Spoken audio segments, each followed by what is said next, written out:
الحمد لله وربنا موفق. وبعدين دلوقتي انا عايزه اقول كمان يعني عفوا يا رضا ان انتوا ليكوا موقع على الانترنت، الفيسبوك، على الفيسبوك، لنا جروب على الفيسبوك الصامتين وفي يعني عدد كبير جدا مشارك فيه طبعا. وفي يعني واحده من المشاركات النشيطات جدا في هذا الجروب اكيد ريم نور هي معانا على التليفون. الو، اهلا بيكي، مساء النور، وسعداء ان انت يعني متحمسه جدا للفكره.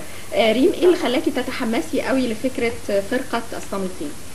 هو طبعا الاستاذ رضا عبد العزيز مثال لكل شاب مصري كافح ان هو يوصل لهدفه، وربنا اكيد بيكلل جهوده دي بالنجاح. واللي عجبني في شخصيته ان انسان بيحاول يعني بينحت في الصخر لغايه ما يوصل لغايه السماء، وهو طبعا بيسعى لتحقيق هدفه، وحان الوقت انه يحصد ثمره النجاح ده. تجربه رضا تجربه فريده من نوعها، استحق على اثرها ان هي تفيد بيه وسائل الاعلام المرئيه والمسموعه بتجربته، وبتلقبه بلقب بيتهوفن الرقص المسرحي الحديث. فتجربته اشبه بمعجزه كبيره بتسطع في زمن مصر كلها وبتوصل للعالم العربي كله. طبعا لقدرته ان هو بيتعامل مع الصم والبكم بانه يوصل لهم الاحساس الموسيقي بدون ما هم بيصنعوا المزيكا دي نفسها. فطبعا يعني كل انه بيتعامل بالاسلوب ده وبيتعامل بطريقه بيتهوفن، فدي يعتبر يعني حاسين بالظبط زي ما يكون بيتهوفن رجع من تاني.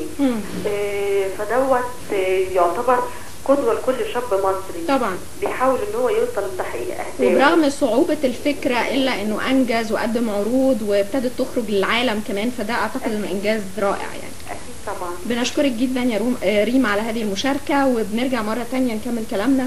وعايزه اسالك على الحلم القادم، يعني انتوا فعلا بتقدموا عروض، وواضح ان في كمان شباب متحمس معاكم بيشارك.